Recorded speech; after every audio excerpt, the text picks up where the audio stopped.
menggelitik saat ini, Beb, ada satu isu, Beb. Ya, jadi sempat juga semacam tanda tanya besar. Apa yang terjadi dengan kabinet ini, Beb? Iya. Seorang Menlu yang sedang bertugas, tiba-tiba ada ad interim. Sementara yang menggantikan juga bukan di bidangnya, wakilnya juga ada. Beliau lagi berdiri di forum dunia, di internasional, di PBB, kan luar biasa kan. Jadi kita tidak bisa menafsirkan lain dari langkah Jokowi mengangkat Budi Ari sebagai Menteri Luar Negeri ad interim pada saat ini, saat Retno Marsudi sedang di luar negeri. Tugas Menlu itu memang berada di luar negeri, menjalankan diplomasi. Nah, aneh kalau pengangkatan Budi sebagai Menlu ad interim itu ketika Menteri Luar Negeri itu berada di luar negeri, yang merupakan tugas pokoknya dia, itu tidak memungkinkan kita untuk menginterpretasikan lain daripada bahwa Retno itu akan mengundurkan diri. Ya, terlepas dia mengundur diri atau tidak, kan beliau kan sedang menjalankan tugas negara. Iya. Di forum internasional. Iya. Betul. Sementara kan kita kan juga menjadi sorotan dunia kan, masalah pilpres, masalah krisis ekonomi, masalah krisis segala macam krisis ya, gitu. Nah, ini ya kan menambah beban lagi kan kepercayaan dunia internasional terhadap Indonesia. Iya, dan melemahkan suara Indonesia di Dewan Kebebasan yang sedang dilakukan oleh Retno ini. Tapi kita tahu bahwa apa yang dilakukan Jokowi itu di saat Menlu itu berada di pusat pemberitaan dunia di New York, lagi berdebat. Sehingga mau tidak mau itu para media di sana dari seluruh dunia itu akan mengaitkan posisi Menlu Indonesia dengan Menlu ad interim ini di dalam negeri. Sehingga suara yang dibawa oleh Retno itu kehilangan gigitannya gitu. Orang bisa melihat bahwa ini Menlu yang berbicara ini atas nama bangsanya sudah kehilangan posisinya di dalam negeri. Yang hebat-hebat. Sayang sekali, Beb, ya. Sayang sekali ya, karena kita belum lama kan di G20 kemarin kan berhasil ya, menjadi semacam keberhasilan yang luar biasa ya, spektakuler ya. Nah, tapi dengan kejadian ini tuh menurunkan ya. Iya, menurunkan. Jokowi nggak menyadari bahwa ini jadi tertawaan dunia. Bagaimana mungkin seorang Menteri Luar Negeri sedang bertugas di satu negara, lalu di dalam negerinya dia angkat satu Menlu ad interim. Lama kan. Nah, kenapa sih nggak ada semacam jeda waktu gitu loh? Kan ini kan masalah harga diri juga kan, harga diri bangsa kita kan, sebagai Menlu itu kan sebagai petugas resmi, ya kan, menteri yang resmi sedang menjabat sudah sukses luar biasa. Nah, apakah mungkin sudah pecah kongsi dengan Jokowi sehingga timbul? Jadi begini, saya mau katakan tadi, sikap Retno ini tidak bisa dilepaskan dari apa yang dikatakan oleh Faisal Basri beberapa hari lalu, bahwa akan ada sekitar 15 menteri, 17 15 itu yang akan mengundurkan diri sebelum pilpres. Nah, di antaranya disebut Mahfud dan Retno Marsudi. Retno juga sebut? Iya, dia sebut. Nah, karena menurut Faisal itu menteri teknokrat itu tidak bisa mentolerir pelanggaran etika dari presiden.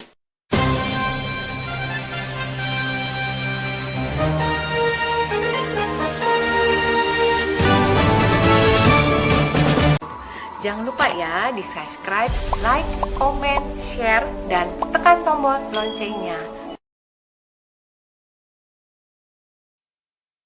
Bismillahirrahmanirrahim. Assalamualaikum warahmatullahi wabarakatuh.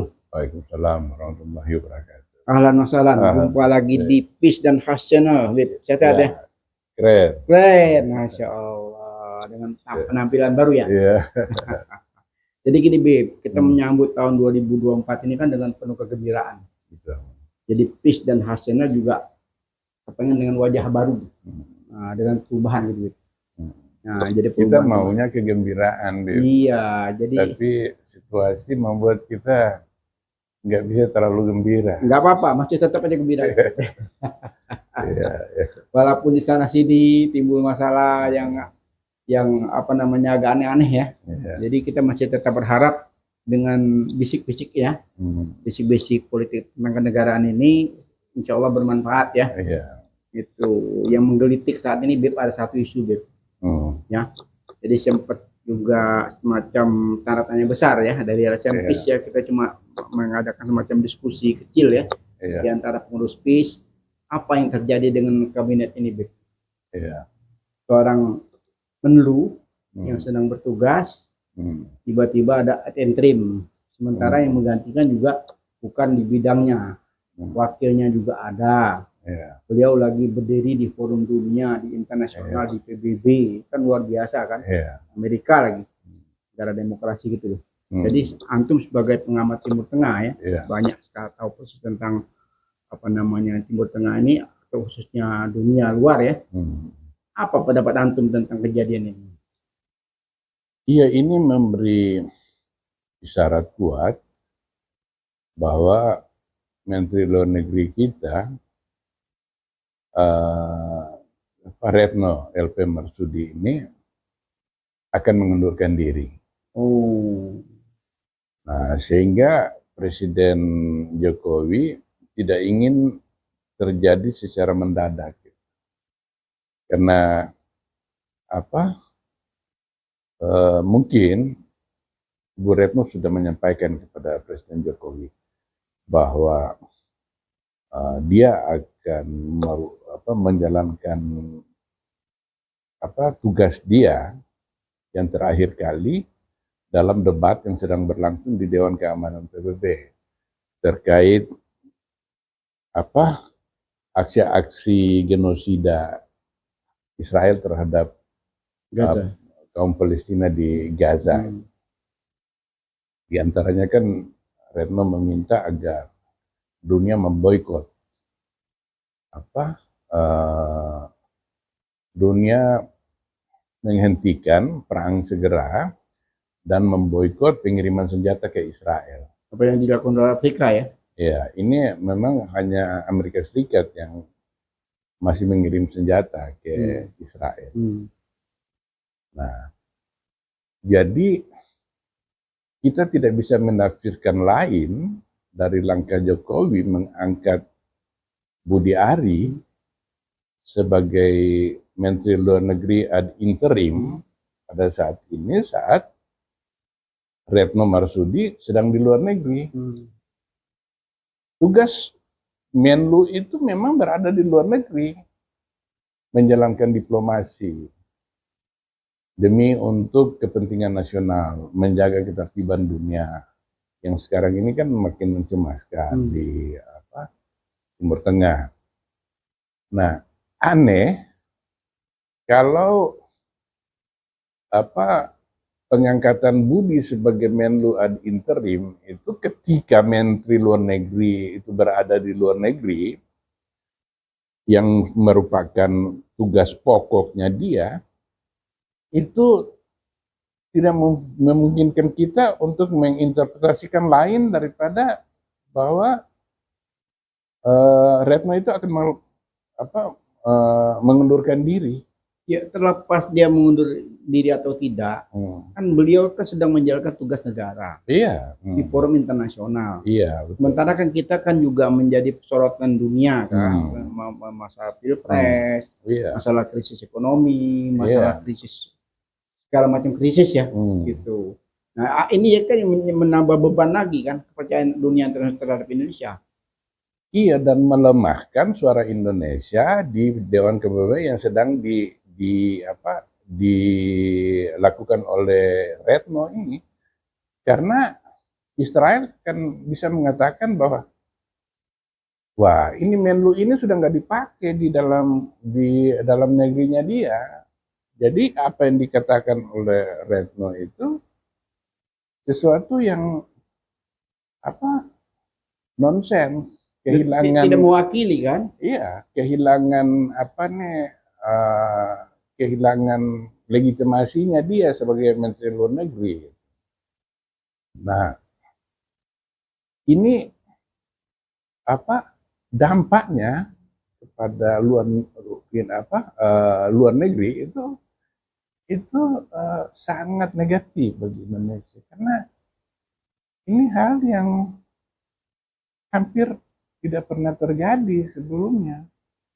Sudah ada belum reaksi dari dunia internasional tentang kejadian ini? Saya ikuti pemberitaan ini sejauh ini sampai tadi pagi itu belum ada tanggapan dari negara-negara asing.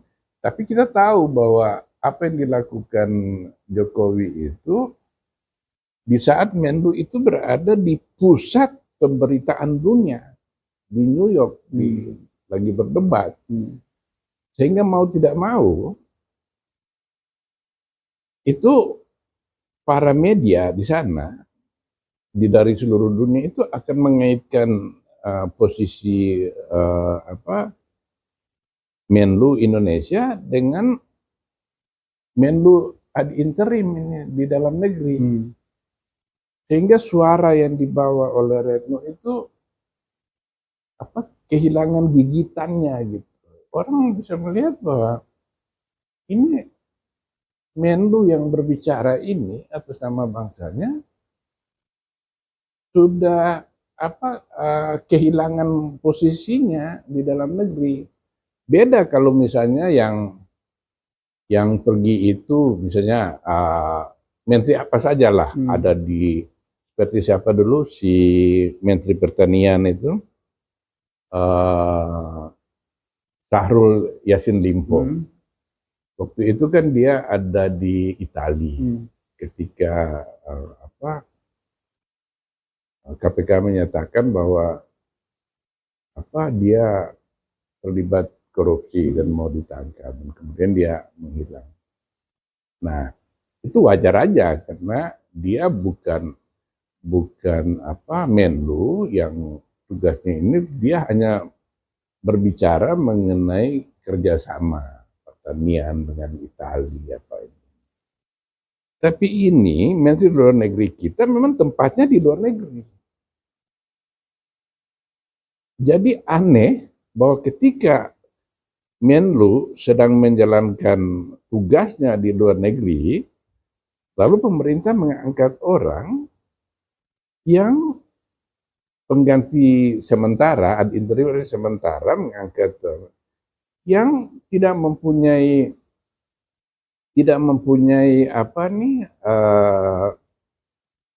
kapasitas, pengalaman dalam menjalankan politik luar negeri itu. Sementara di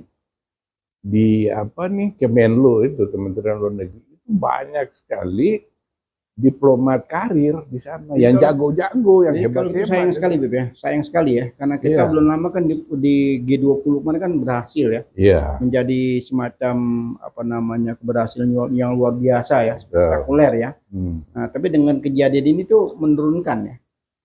Iya, menurunkan, dan orang Jokowi nggak menyadari bahwa ini jadi tertawaan dunia. Bagaimana mungkin seorang Menteri Luar Negeri sedang bertugas di satu negara, lalu di dalam negerinya dia angkat satu Menlu ad interim sementara. Orang nggak bisa menilai lain. Ini bisa nggak termasuk pelanggaran, Beb? Pelanggaran konstitusi? Enggak, karena menurut konstitusi itu kan semua menteri itu kan pembantu presiden. Mereka bisa diangkat kapan saja dan diberhentikan kapan saja. Karena mereka bukan dipilih oleh rakyat. Tapi kan ini kan membawa bendera negara kan, tidak Iya. membawa bendera negara lagi, Iya. tugas negara kan. Betul. Sama juga dia menyampaikan dirinya sendiri kan, menyampaikan diri presiden sendiri kan di mata dunia kan. Iya, ini kan sesuatu yang pertimbangan pragmatis di dalam negeri Indonesia sendiri dengan mengorbankan marwah Itu yang negara itu yang saya maksud di itu. Di depan dunia internasional. Apakah mungkin nggak ada semacam lobby Yahudi ya? Karena ini kan Retno ini kan lagi kenceng-kencengnya untuk apa namanya tentang usaha beliau itu terhadap apa namanya Israel ini kan begitu keras. Bisa nggak ada semacam tekanan-tekanan politik luar negeri yang terhadap Indonesia sehingga presiden kita mengambil langkah-langkah seperti itu? Kalau kita curiga bisa aja, bisa kita mencurigai. Tapi curigaan kita mungkin kurang berdasar karena yang dijalankan Retno itu merupakan politik proaktif yang sejak Soekarno itu dijalankan, yaitu politik pro-Palestina. Nah, jadi dalam hal ini tidak ada sesuatu yang aneh dari apa yang dilakukan pemerintahan kita melalui Retno. Jadi siapapun penggantinya nanti jadi itu bisa dikatakan mustahil dia akan mengubah posisinya dibandingkan dengan posisi yang diambil oleh Retno. Nah, Retno itu kan pembantu presiden. Iya. Jadi ketika dia bertugas di luar negeri, dia membawa misi dari presiden, dari negara. Presiden kita kan kepala pemerintahan sekaligus kepala negara. Jadi siapapun yang mengganti Retno, dia tidak akan keluar dari itu. Apalagi saat ini secara sosial politik ya, itu tidak mungkin presiden yang sekarang ini sedang cawe-cawe dalam pilpres itu mengambil posisi yang berseberangan dengan opini publik. Kecemasan publik, kemarahan publik terhadap tindakan Israel terhadap orang Palestina itu sudah demikian dahsyatnya sehingga tidak mungkin presiden itu akan mengambil posisi yang berseberangan dengan opini publik, terutama menghadapi pilpres mendatang. Nah, kita tahu bahwa bahkan Prabowo sekalipun sekarang ini itu rajin menyatakan dukungan kepada Palestina. Nah, kalau presiden sampai atau penggantinya ini mengambil posisi yang berbeda, itu akan merugikan paslon nomor 2. Ya kan kalau kita melihat ini kan setidaknya kan masih waktu kan hanya beberapa hari ya. Ya. Kan di luar kan cuma kalau nggak salah kan sekitar hitungan hari kan, bukan lama kan. Nah, kenapa sih nggak ada semacam jeda waktu gitu loh? Kan ini kan masalah harga diri juga kan, harga diri bangsa kita kan, sebagai Menlu itu kan sebagai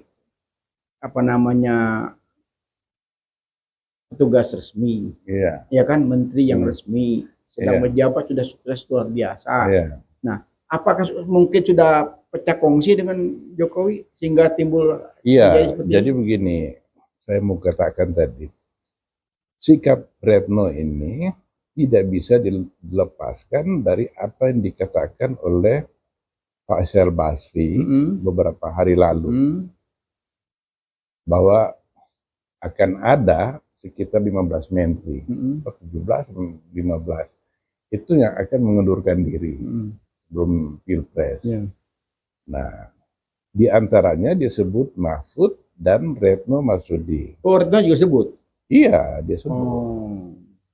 Nah, karena menurut Faisal itu menteri teknokrat itu tidak bisa mentolerir pelanggaran etika dari presiden.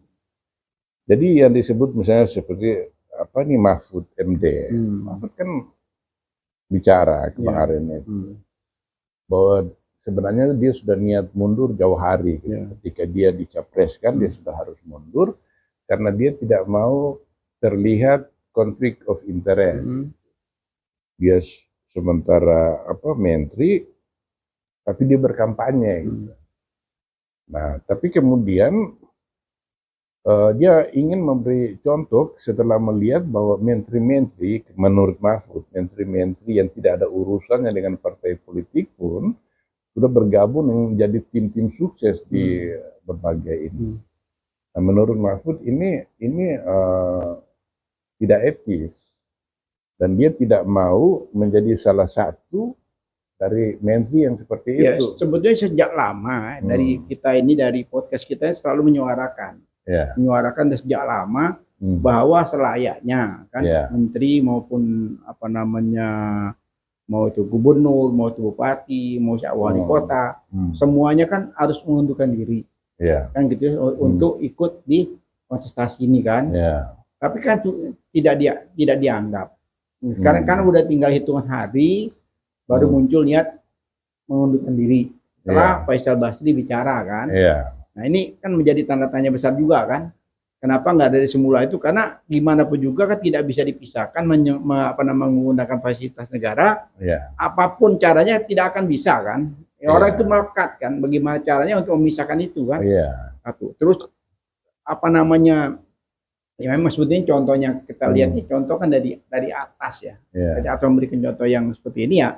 Bahkan membolehkan. Jadi tidak perlu mengundurkan diri kan waktu itu kan presiden sendiri yang bilang kan tidak perlu mengundurkan diri, silakan apa namanya juga bahkan cuti aja, lalu tidak menggunakan fasilitas negara.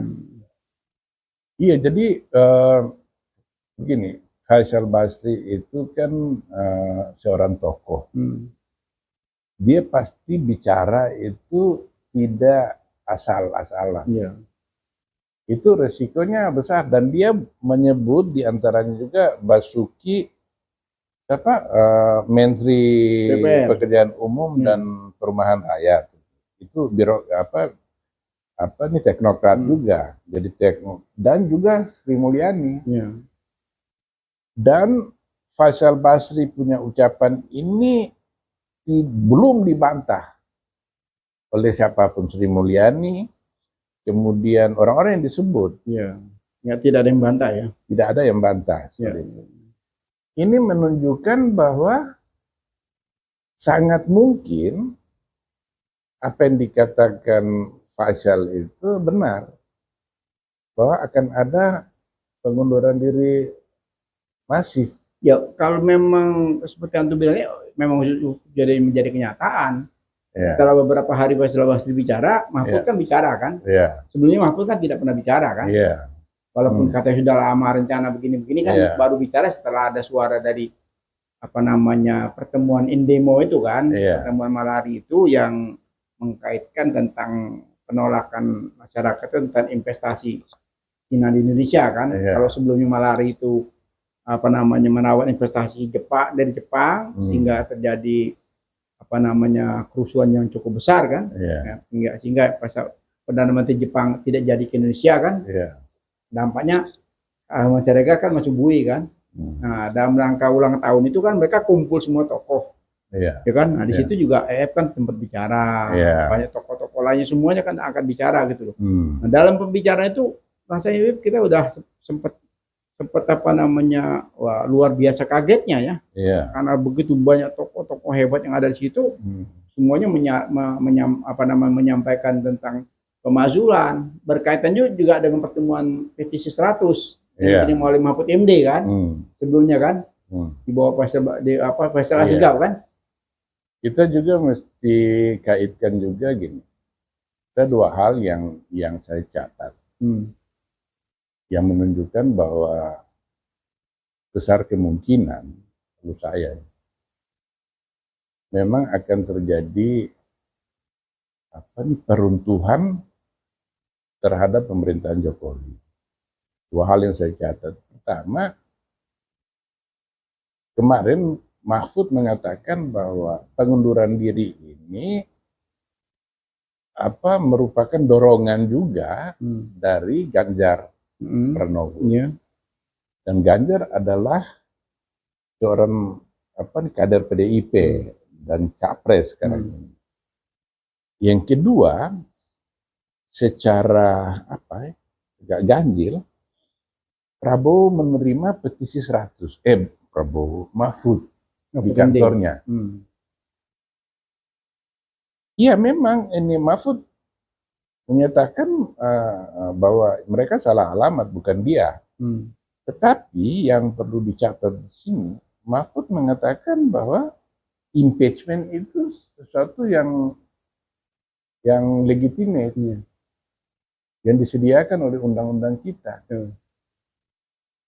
Jadi proses itu harus dilakukan di DPR. Meskipun dia bilang itu akan makan waktu lama. Nah, kalau dia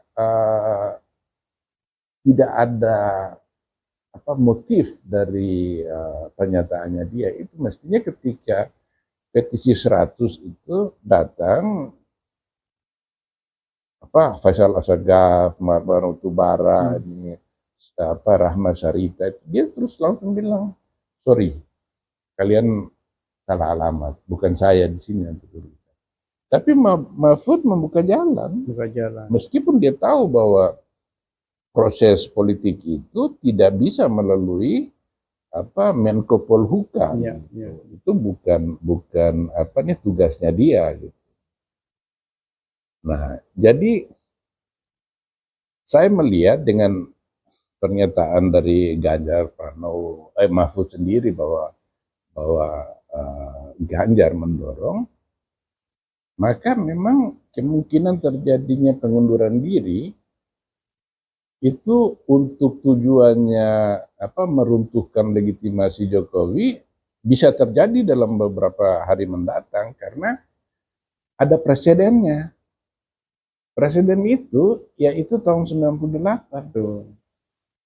Ketika Ganjar memobilisasi menteri-menteri, ada 14 menteri mundur dan langsung secara presiden kehilangan legal standing dan moral standing ketika itu. Jadi tidak ada pilihan lain bagi Soeharto kecuali mengundurkan diri. Nah, kita tahu bahwa Sri Mulyani yang salah satunya juga disebut oleh Faisal Basri, selain dia adalah teknokrat, orang teknokrat itu orang yang tidak bisa mentolerir keilmuannya dia gitu. Dia pembantu presiden diakui, tapi dia tidak mau disuruh-suruh oleh presiden atau dia tidak akan mentolerir pelanggaran-pelanggaran yang menurut mereka itu pelanggaran etis atau pelanggaran undang-undang. Nah, betul bahwa Sri Mulyani ini bukanlah kader PDIP, tapi dia adalah keluarga PDIP. Orang tuanya Sri Mulyani itu adalah pendukung PDIP. Jadi Sri Mulyani ini kita harus letakkan dia dalam sorotan politik. Nah, jadi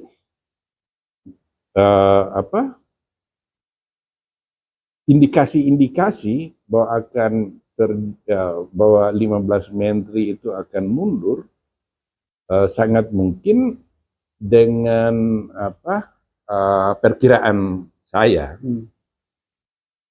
Mahfud dan Retno itu akan mendahului kemungkinan.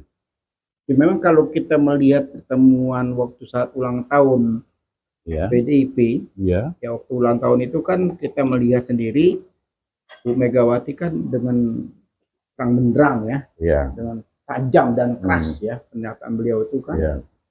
Artinya mengkritisi presiden ya. Iya. Lalu katakan bahwa jangan lupa daratan kan gitu kan. Nah, di situ dia sebutkan juga ya kalau nggak salah ada nama di situ ada juga apa namanya Seskap juga ada, Yasona Lawli ada, hampir seluruh menteri yang ada dari PDIP kan hadir di forum itu ya. Nah, tapi situ kan memang dari Jokowi sendiri dan keluarga tidak ada yang hadir kan.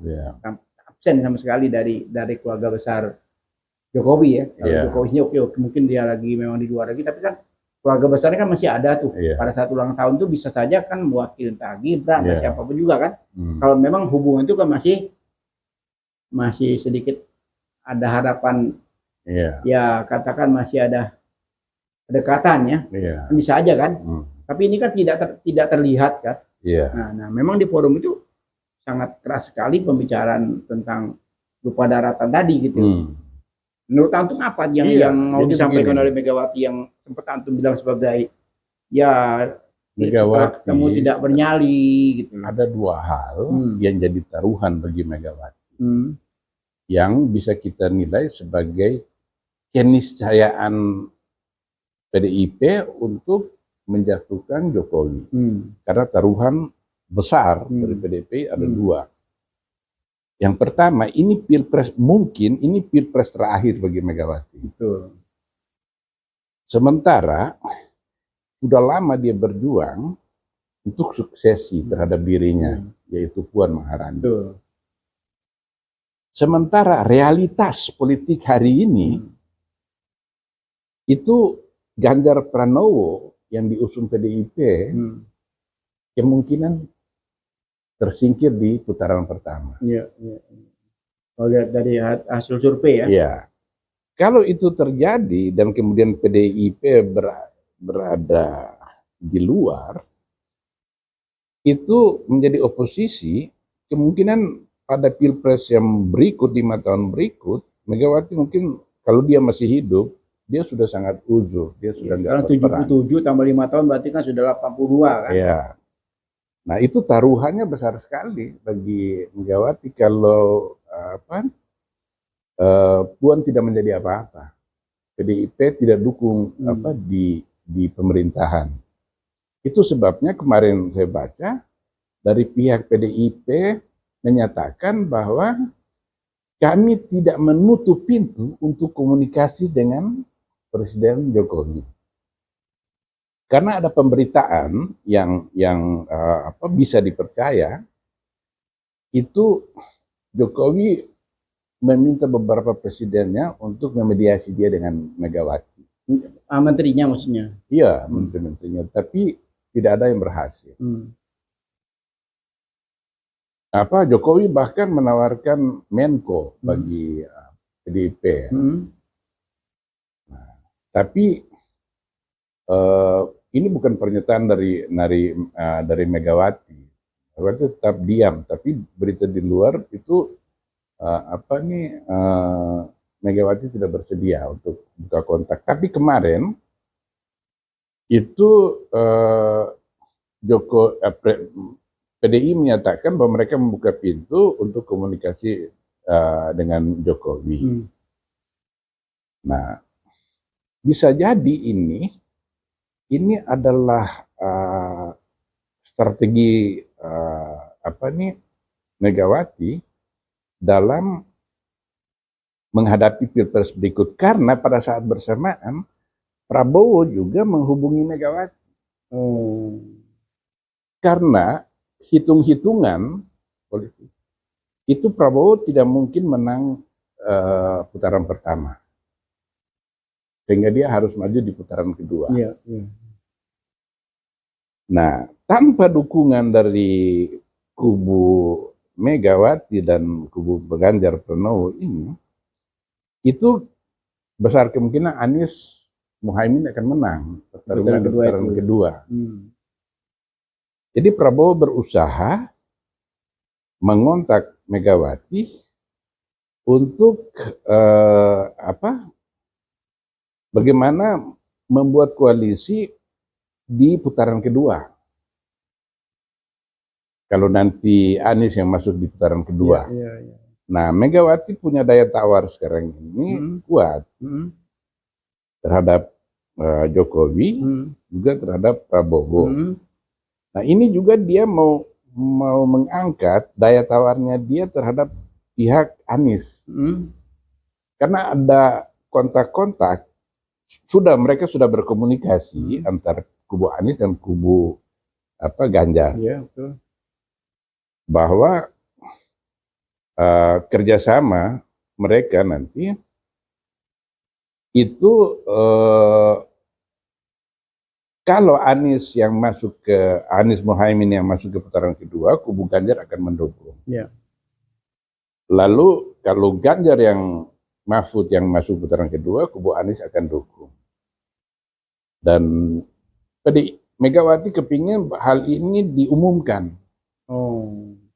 Tapi pihak kubu Anies nggak mau. Karena dia takut. PDIP ini sudah menjadi alergi bagi sebagian kaum muslim yang merupakan pendukung Anies juga. Iya. Sehingga kalau sekarang koalisi mereka, persetujuan mereka itu dibuka, bukan tidak mungkin pendukung Anies yang sudah mantap sekarang ini lari. Iya. Nah, dengan membuka komunikasi dengan seluruh pihak, Megawati menunggu siapa yang menawarkan lebih banyak. Iya. Iya kan? Misalnya kalau Prabowo, kalau lu menang, gue dapat apa gitu? Berapa kursi yang lu mau ngasih sama gue? Jadi ini transaksi lagi nih. Oh, ini transaksional ini. Ini transaksional ini. Ini ya. Nah, itu tadi taruhannya kalau Ganjar itu nggak masuk dan kemudian PDIP tidak masuk di pemerintahan. Ya kan? Dia jadi oposisi. Nah, yang kedua, nasib dari PDIP itu sendiri. Karena PDIP ini kan merupakan partai dari fusi beberapa partai. Partai Kristen Indonesia, Parkindo, Partai Katolik, Murba, PNI. Dan yang merekatkan mereka bukan karena ideologi, tapi karena pertimbangan pragmatis. Terah Soekarno ini masih sangat berpengaruh. Sehingga mereka berhimpun di dalam PDIP lebih memungkinkan partai-partai kecil ini yang dulu itu suaranya sangat kecil, itu bisa masuk ke pemerintahan melalui partai, melalui PDIP. Sementara kalau PDIP ini Ganjar bisa dikatakan sudah tersingkirlah di putaran kedua, itu akan tersingkir. Pertanyaan besar bagi PDIP itu bagaimana gitu menyelamatkan dirinya. Nah,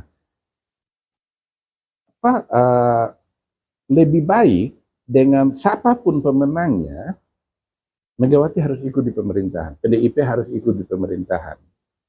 Puan akan masuk ke situ juga, sehingga pada waktunya nanti ketika Megawati sudah mundur, turun dari PDIP, itu selama pemerintahan di pemerintahan itu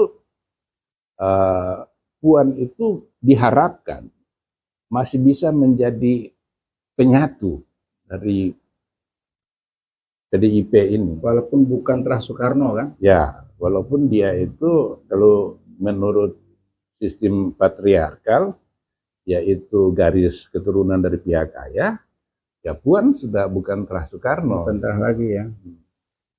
Itulah sebabnya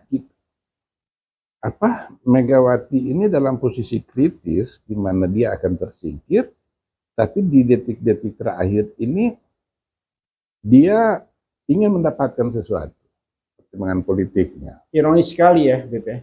Iya. Kalau melihat video ini ya. Iya. Dia yang memulai dan dia yang harus mengakhiri ya. Nah, ya kan? Dia yang memulai, yang mengangkat Jokowi, dan dia harus mengakhiri ini kan semua kan? Iya.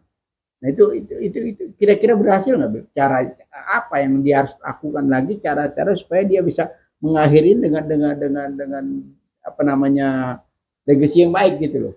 Nah, itu sebabnya untuk survive itu dia punya opsi yang dia pegang yang juga menakutkan Jokowi sekarang ini, yaitu opsi pemakzulan. Oh. Hanya itu yang dia bisa pegang dan tawar-menawar kalau nanti siap kubu mana yang menang, gua dapat berapa menteri kalau gua mau dukung. Iya. Nah, yang penting pihak Anies ini juga, kalau pihak Anies ini dalam Pilpres ini itu menerima hasil dari putaran pertama, maka PDIP ini selain dia tersingkir dari putaran kedua, dia terisolasi.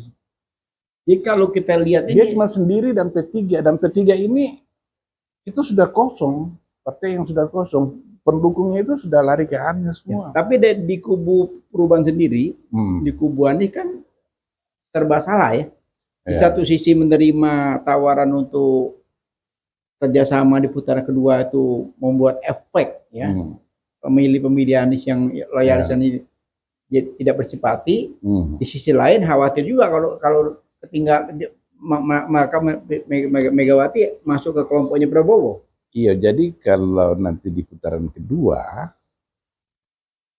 itu ini pikirannya dari kubu Anies.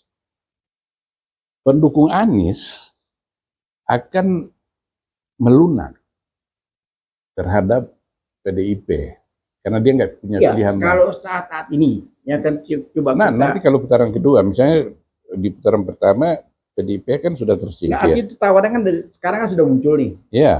Contohnya kemarin pertemuan Sudirman Said kan, yang sampai sempat dikritisi oleh Nasdem kan, jadi ramai kan. Nah itu akhirnya sudah clear kan. Nah ini sebetulnya apa namanya dua pilihan, dua-duanya berat ya. Bergabung sekarang dampaknya berat, bergabung di ujung nanti khawatir sudah bergabung ke tempat lain. Gimana, David? Iya, jadi begini, kalau dia sudah di putaran kedua,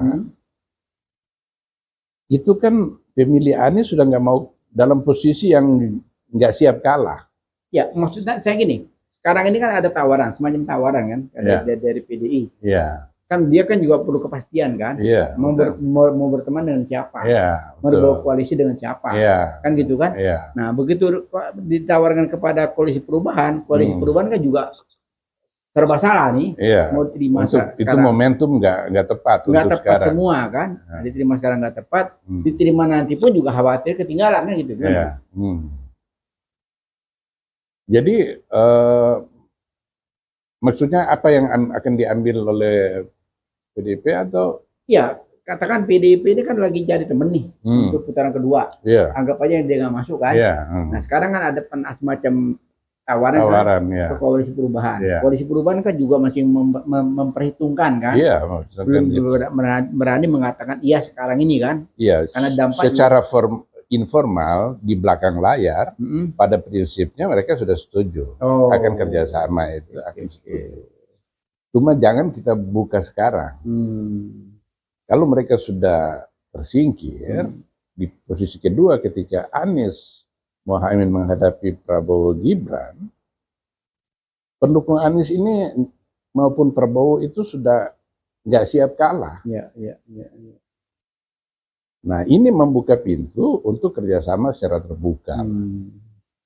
Dan pihak Anies akan mau menerima karena dalam hal ini PDIP itu punya daya tawar lebih lemah karena dia bukan partai utama. Beda dengan dulu dia dapat 7 menteri, dia datang belakangan. Dan sasaran PDIP hanya bagaimana saya ada di pemerintah.